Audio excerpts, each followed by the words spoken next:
Hello ನನ್ನ ಕುಟುಂಬದವರೇ, ಇವತ್ತು ನಾನು ನಿಮ್ಮ ಜೊತೆ ಸೂಪರಾದ ಸ್ಪೆಷಲ್ ಆದ ದಮ್ ಚಿಕನ್ ಬಿರಿಯಾನಿಯನ್ನು ತೋರಿಸ್ತಾ ಇದ್ದೀನಿ. ತುಂಬ ಸಿಂಪಲ್ ಆಗಿ ತುಂಬ ಈಸಿಯಾದ ಮೆಥಡಲ್ಲಿ ನಾನು ಇವತ್ತು ತೋರಿಸ್ತೀನಿ. ಸುಮಾರು ಜನ ಕೇಳ್ತಾಯಿದ್ರು ಸುಲಭದಿಂದ ಸುಲಭ ಯಾವ ರೀತಿ ಮಾಡಲಿಕ್ಕಾಗುತ್ತೆ ಆ ರೀತಿ ತೋರಿಸಿ ಅಂತ ಹೇಳಿ. ಇವತ್ತು ನಾನು ಈ ರೀತಿ ಟೇಸ್ಟಿಯಾದ ಸುಲಭವಾದ ಬಿರಿಯಾನಿಯನ್ನು ತೊಗೊಂಡು ಬಂದಿದ್ದೀನಿ. ಯಾರಿಗೆ ಬಿರಿಯಾನಿ ತುಂಬ ಇಷ್ಟ ನೋಡಿ ಅವರು ಇವಾಗಲೇ ಇದಕ್ಕೊಂದು ಲೈಕ್ ಕೊಡಿ, ಹಾಗೂ ನಿಮ್ಮ ಫ್ರೆಂಡ್ಸ್ ಜೊತೆ ಎಲ್ಲರ ಜೊತೆ ಶೇರ್ ಮಾಡಿ. ಓಕೆ, ಫಸ್ಟಿಗೆ ನಾನು ಮಸಾಲ ತೆಗಿತಾ ಇದ್ದೀನಿ. ಅದನ್ನು ಯಾವ ರೀತಿ ತೆಗೆಯೋದಂತ ತೋರಿಸ್ತೀನಿ. 4 ಏಲಕ್ಕಿ, ಸಣ್ಣ ತುಂಡು ದಾಲ್ಚಿನ್ನಿ, ಸ್ವಲ್ಪ 1/4 ಸ್ಪೂನಷ್ಟು ಬಡಿಶೇಪ್, 1/4 ಸ್ಪೂನಷ್ಟು ಜೀರಾ, 6 ಲವಂಗ ಹಾಗೂ ಸ್ವಲ್ಪ ಜಾವಿತ್ರಿ, ಕಾಳು ಮೆಣಸು ಹಾಗೂ 2 ಟೇಬಲ್ ಸ್ಪೂನಷ್ಟು ಕೊತ್ತಂಬರಿ ಕಾಳು, 1/4 ಟೇಬಲ್ ಸ್ಪೂನಷ್ಟು ಮೆಂತೆ ಇಷ್ಟನ್ನು ಹಾಕಿ ಸ್ವಲ್ಪ ನಾವು ರೋಸ್ಟ್ ಮಾಡಲಿಕ್ಕುಂಟು. ಇದಕ್ಕೆ ನಾನು ಯಾವುದೇ ಎಕ್ಸ್ಟ್ರಾ ಬಿರಿಯಾನಿ ಮಸಾಲ ಅದೆಲ್ಲ ಯಾವುದು ಹಾಕಲ್ಲ. ತುಂಬ ಸುಲಭ ಹಾಗೂ ಟೇಸ್ಟಿಯಾದ ಮನೆಯಲ್ಲೇ ನಾವು ಈ ಮಸಾಲವನ್ನು ರೆಡಿ ಮಾಡ್ಬೋದು. ಹಾಗಾಗಿ ಇದನ್ನು ಸ್ವಲ್ಪ ನೋಡಿ ಈ ರೀತಿ ರೋಸ್ಟ್ ಮಾಡಿ ಇದರಲ್ಲಿರುವ ಜೀರಿಗೆಲ್ಲ ಪಟಪಟನೆ ಆಗಬೇಕು. ಆಮೇಲೆ ಇದನ್ನು ಸಣ್ಣ ಮಿಕ್ಸಿ ಜಾರಿಗೆ ಹಾಕೋಣ. ಓಕೆ, ಇದರೊಂದಿಗೆ ನಾನಿಲ್ಲಿ ಚಿಲ್ಲಿ ಪೌಡರ್ ಆ್ಯಡ್ ಮಾಡ್ತಾಯಿದ್ದೀನಿ. ನಿಮ್ಮ ಖಾರಕ್ಕನುಗುಣವಾಗಿ ನೀವಿಲ್ಲಿ ಚಿಲ್ಲಿ ಪೌಡರನ್ನು ಹಾಕಿ. ನಾನು 2 ಸ್ಪೂನಷ್ಟು ಹಾಕಿದ್ದೀನಿ. ಇವಾಗ ಅದನ್ನು ಹುಡಿ ಮಾಡೋಣ. ಇಲ್ಲಿ ನಾನು 1.5 kgಯಷ್ಟು ಚಿಕನ್ ತೊಗೊಂಡಿದ್ದೀನಿ. ಚೆನ್ನಾಗಿ ತೊಳೆದಿಟ್ಟು ಅದಕ್ಕೆ ಜಿಂಜರ್ ಗಾರ್ಲಿಕ್ ಪೇಸ್ಟನ್ನು ಹಾಕ್ತಾಯಿದ್ದೀನಿ. ಹಾಗೂ ಹುಡಿ ಮಾಡಿ ಇಟ್ಟಿದ್ವಿ ನೋಡಿ ಇವಾಗ ಮಸಾಲ, ಬಿರಿಯಾನಿ ಮಸಾಲ, ಅದನ್ನು ಇದಕ್ಕೆ ಹಾಕ್ತಾಯಿದ್ದೀನಿ. ನೋಡ್ತಾ ಇದ್ದೀರಲ್ಲ, ಸೇಮ್ ಬಿರಿಯಾನಿ ಮಸಾಲ ರೀತಿಯೇ ಇರುತ್ತೆ. ಹಾಗೂ ಟೇಸ್ಟ್ ಸ್ಮೆಲ್ ತುಂಬ ಸೂಪರಾಗಿರುತ್ತೆ. ಸ್ವಲ್ಪ ಪುದೀನ ಹಾಗೂ ಸ್ವಲ್ಪ ಕೊತ್ತಂಬರಿ ಸೊಪ್ಪು ಹಾಗೂ 1 ಕಪ್ಪಷ್ಟು ಫುಲ್ ನಾನಿಲ್ಲಿ ಮೊಸರು ಹಾಕ್ತಾಯಿದ್ದೀನಿ. ಮೊಸರು ನಿಮಗೆ ಕಮ್ಮಿ ಕೂಡ ನೀವು ಹಾಕ್ಬೋದು, ಜಾಸ್ತಿ ಕೂಡ ನೀವು ಹಾಕ್ಬೋದು. ಎಷ್ಟು ನೀವು ಹಾಕ್ತೀರಿ ನೋಡಿ ಅಷ್ಟು ಗ್ರೇವಿ ಬರುತ್ತೆ ಅಂತೇಳಿ. ರುಚಿಗೆ ತಕ್ಕಷ್ಟು ಉಪ್ಪನ್ನು ಹಾಕೋಣ, ಸ್ವಲ್ಪ ಅರಿಶಿಣವನ್ನು ಹಾಕೋಣ ಹಾಗೂ ಇದನ್ನು ಚೆನ್ನಾಗಿ ಮಿಕ್ಸ್ ಮಾಡೋಣ. ಓಕೆ, ಈ ರೀತಿ ಒಳ್ಳೆ ರೀತಿ ಇದನ್ನು ಮಿಕ್ಸ್ ಮಾಡಿ ಬೇಕಿದ್ರೆ ಸ್ವಲ್ಪ ಲಿಂಬೆ ರಸ ಕೂಡ ನೀವು ಹಾಕ್ಬೋದು.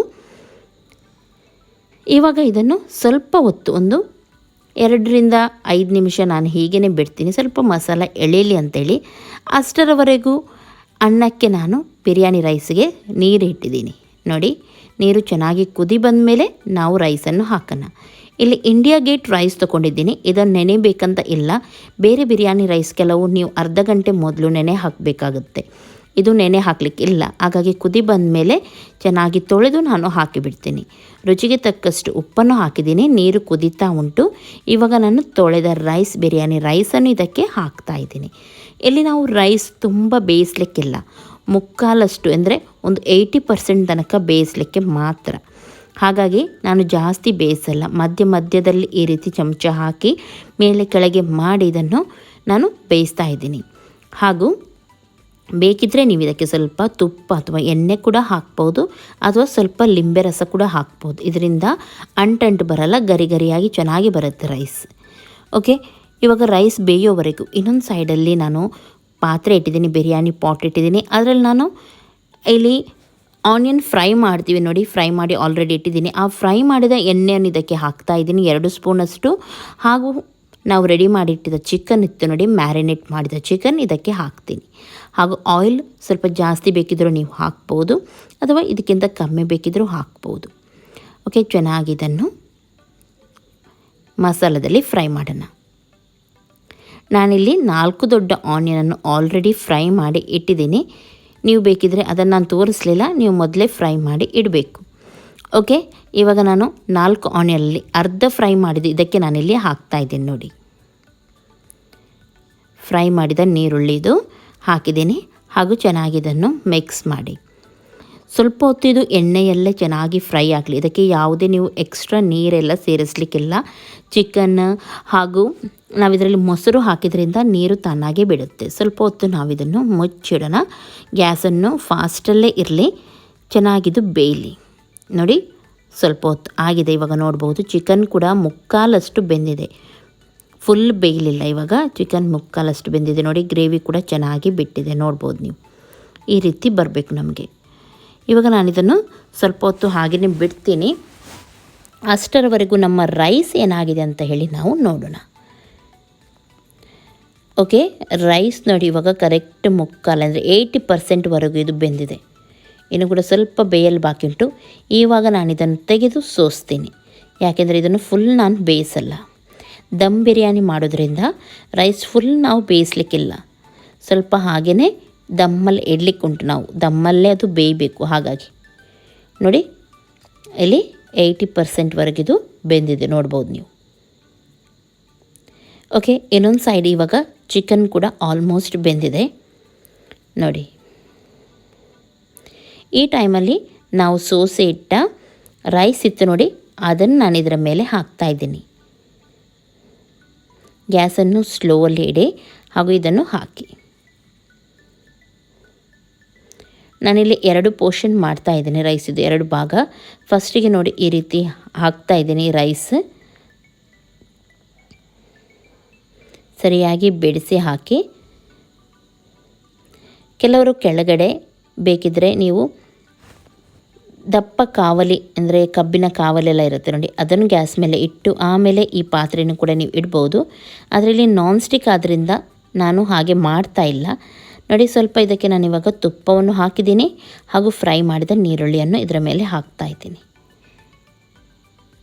ಓಕೆ, ತುಪ್ಪವನ್ನು ಈ ರೀತಿ ನೀವು ಹಾಕಿದರೆ ರೈಸ್ ಡ್ರೈ ಆಗಿ ಆಗಲ್ಲ, ಚೆನ್ನಾಗಾಗುತ್ತೆ. ಇನ್ನೊಂದು ಭಾಗ ಉಳಿದದ್ದು ಭಾಗ ಇತ್ತು ನೋಡಿ, ಅದನ್ನು ಕೂಡ ನಾನು ಇದಕ್ಕೆ ಪೂರ್ತಿಯಾಗಿ ಇವಾಗ ಹಾಕಿದ್ದೀನಿ. ಓಕೆ, ನೋಡಿದ್ರಲ್ಲ. ಇವಾಗ ಕೂಡ ಸೇಮ್ ಆವಾಗ ಏನು ಮಾಡಿದ್ದೆ ನೋಡಿ, ಅದೇ ರೀತಿ ಮಾಡ್ತಾಯಿದ್ದೀನಿ. ತುಂಬ ಅನ್ನವನ್ನು ಒತ್ತಲಿಕ್ಕೆ ಹೋಗಬೇಡಿ, ಮೆಲ್ಲನೆ ಮೇಲಿಂದ ನೀವು ಹಾಕಬೇಕು. ಇವಾಗ ತುಪ್ಪವನ್ನು ಹಾಕ್ತಾಯಿದ್ದೀನಿ ಇನ್ನೊಮ್ಮೆ, ಹಾಗೂ ಫ್ರೈ ಮಾಡಿದ ಆನಿಯನ್ ಇತ್ತು ನೋಡಿ, ಅದನ್ನು ಕೂಡ ಹಾಕ್ತಾಯಿದ್ದೀನಿ. ಬೇಕಿದ್ರೆ ನೀವು ಡ್ರೈ ಅಂದರೆ ಗೋಡಂಬಿ ದ್ರಾಕ್ಷಿ ಉಂಟು ನೋಡಿ, ಅದನ್ನು ಕೂಡ ತುಪ್ಪದಲ್ಲಿ ಫ್ರೈ ಮಾಡಿ ಹಾಕ್ಬೋದು. ಇಲ್ಲಿ ನಾನು ಸಿಂಪಲ್ ವಿಧಾನ ತೋರಿಸೋದ್ರಿಂದ ಅದೆಲ್ಲ ನಾನು ಹಾಕ್ತಾಯಿಲ್ಲ. ಓಕೆ, ಇವಾಗ ನಾವಿಲ್ಲಿ ಗ್ಯಾಸನ್ನು ಫುಲ್ಲು ಸ್ಲೋವಲ್ಲಿಟ್ಟು ಮುಚ್ಚಳವನ್ನು ಮುಚ್ಚಬೇಕು. ಫುಲ್ಲು ದಮ್ ಬರಬೇಕಿದು. ಮುಚ್ಚಳ ಇದರದ್ದು ಪರ್ಫೆಕ್ಟಾಗಿರಬೇಕು. ಚೂರು ಕೂಡ ಎಲ್ಲಿ ಕೂಡ ಓಪನ್ ಇರಬಾರ್ದು, ಆ ರೀತಿದು ಇರಬೇಕು. 2 ನಿಮಿಷದವರೆಗೂ ಹಾಗೇ ಬಿಡ್ತಾ ಇದ್ದೀನಿ ನಾನು. ಓಕೆ ನೋಡಿ, ಫುಲ್ ದಮ್ ಬಂದಿದೆ, ನೋಡ್ಬೋದು ನೀವು. ಇವಾಗ ರೈಸ್ ಕೂಡ ಪರ್ಫೆಕ್ಟಾಗಿ ಬೆಂದಿರ್ಬೋದು. ಒಮ್ಮೆಲೆ ನೀವು ಚೆಕ್ ಮಾಡಿ ನೋಡಿ.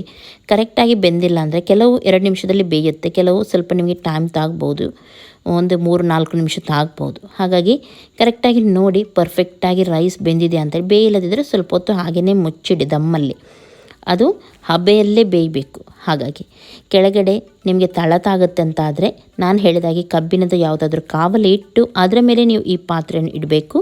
ಹಾಗೂ ಗ್ಯಾಸನ್ನು ಫುಲ್ಲು ಗ್ಯಾಸನ್ನು ಸ್ಲೋವಲ್ಲಿಟ್ಟು ನೀವು ಇದನ್ನು ದಮ್ ತೆಗಿಬೇಕಾಗುತ್ತೆ ನೋಡಿ. ಇಲ್ಲಿ ಪರ್ಫೆಕ್ಟ್ ಆಗಿದೆ ಇದು, ನೋಡ್ತಾ ಇದ್ದೀರಲ್ಲ ಎಷ್ಟು ಚೆನ್ನಾಗಿ ಬಂದಿದೆ. ಕೆಳಗಡೆ ಮಸಾಲ ಕೂಡ ಕರೆಕ್ಟಾಗಿ ಬಂದಿದೆ, ಯಾವುದೇ ರೀತಿಯಲ್ಲಿ ತಳತಾಗಲಿಲ್ಲ, ಏನು ಕೂಡ ಆಗಲಿಲ್ಲ. ಹಾಗಾಗಿ ಇದೇ ರೀತಿ ನೀವು ಬೇಕಿದ್ರೆ ಇಡ್ಬೋದು, ಅಥವಾ ನಾನು ಹೇಳಿದಾಗೆ ಕಾವಲಿ ಅಥವಾ ಏನಾದರೂ ಕೆಳಗೆ ಇಟ್ಟು ಅದರ ಮೇಲೆ ಕೂಡ ಇಡ್ಬೋದು.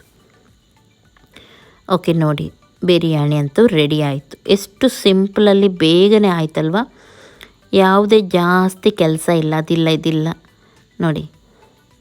ತುಂಬ ಟೇಸ್ಟ್ ಆಗುತ್ತೆ ಈ ರೀತಿ ಸಿಂಪಲ್ ಬಿರಿಯಾನಿ ನೀವು ಮಾಡಿದರೆ. ಖಂಡಿತವಾಗ್ಲೂ ನೀವು ಇದನ್ನೊಮ್ಮೆ ಟ್ರೈ ಮಾಡಿ. ಹೊರಗಡೆಯಿಂದ ಯಾವುದೇ ಮಸಾಲ ತರಬೇಕಂತಿಲ್ಲ, ಮನೆಯಲ್ಲಿ ಮಾಡಿದ ಮಸಾಲ ಉಂಟು ನೋಡಿ, ಎಲ್ಲದಕ್ಕಿಂತ ತುಂಬ ಟೇಸ್ಟ್ ಆಗಿರುತ್ತೆ. ಓಕೆ, ಬಿರಿಯಾನಿ ಅಂತೂ ರೆಡಿ ಆಯಿತು. ಬಿಸಿ ಬಿಸಿ ಇರುವಾಗ ಇದನ್ನು ತಿನ್ನಿ. ಹೇಗೂ ನಾಳೆ ಸಂಡೇ, ಮನೆಯಲ್ಲಿ ಎಲ್ಲರಿಗೂ ಇದನ್ನು ಮಾಡಿಕೊಡಿ. ತುಂಬ ಸಿಂಪಲಾದ ವಿಧಾನ. ಕೇವಲ ಚಿಕನ್ ಅಲ್ಲ, ಮಟನ್ ಕೂಡ ಇದರಲ್ಲಿ ಮಾಡ್ಬೋದು, ಪ್ರಾನ್ಸ್ ಕೂಡ ಇದೇ ಬಿರಿಯಾನಿ ಮಸಾಲ ಹಾಕಿ ಮಾಡ್ಬೋದು, ಅಥವಾ ಎಗ್ ಕೂಡ ಇದೇ ಮಸಾಲದಲ್ಲಿ ನೀವು ಮಾಡ್ಬೋದು. ಯಾವುದು ಕೂಡ ಬಿರಿಯಾನಿ ಈ ಮಸಾಲದಲ್ಲಿ ಮಾಡ್ಬೋದು ನೀವು. ಹಾಗಾಗಿ ನನ್ನ ರೆಸಿಪೀಸ್ ಎಲ್ಲ ಯಾರಿಗೆ ಇಷ್ಟ ನೋಡಿ ಅವರು ಲೈಕ್ ಮಾಡಿ. ನನ್ನ ಚಾನಲ್ಗೆ ಯಾರು ಇನ್ನೂ ಕೂಡ ಸಬ್ಸ್ಕ್ರೈಬ್ ಮಾಡಲಿಲ್ಲ ನೋಡಿ, ಅವರು ಸಬ್ಸ್ಕ್ರೈಬ್ ಮಾಡಿ. ಪಕ್ಕದಲ್ಲಿರೋ ಬೆಲ್ ಬಟನ್ ಕೂಡ ಕ್ಲಿಕ್ ಮಾಡಿ, ಇದರಿಂದ ನನ್ನ ನೋಟಿಫಿಕೇಷನ್ ನಿಮಗೆ ಸಿಗುತ್ತೆ. ಬಿರಿಯಾನಿ ಅಂದರೆ ಯಾರಿಗೆಲ್ಲ ತುಂಬ ಇಷ್ಟ ನೋಡಿ, ಅವರು ಈವಾಗಲೇ ಲೈಕ್ ಮಾಡಿ. ಇನ್ನು ನಾಳೆ ಸಿಗ್ತೀನಿ ನಾನು ಒಳ್ಳೆಯ ಒಂದು ರೆಸಿಪಿಯೊಂದಿಗೆ. ಅಷ್ಟರವರೆಗೂ ಎಲ್ಲರಿಗೂ ಟೇಕ್ ಕೇರ್, ಬಾಯ್ ಬಾಯ್.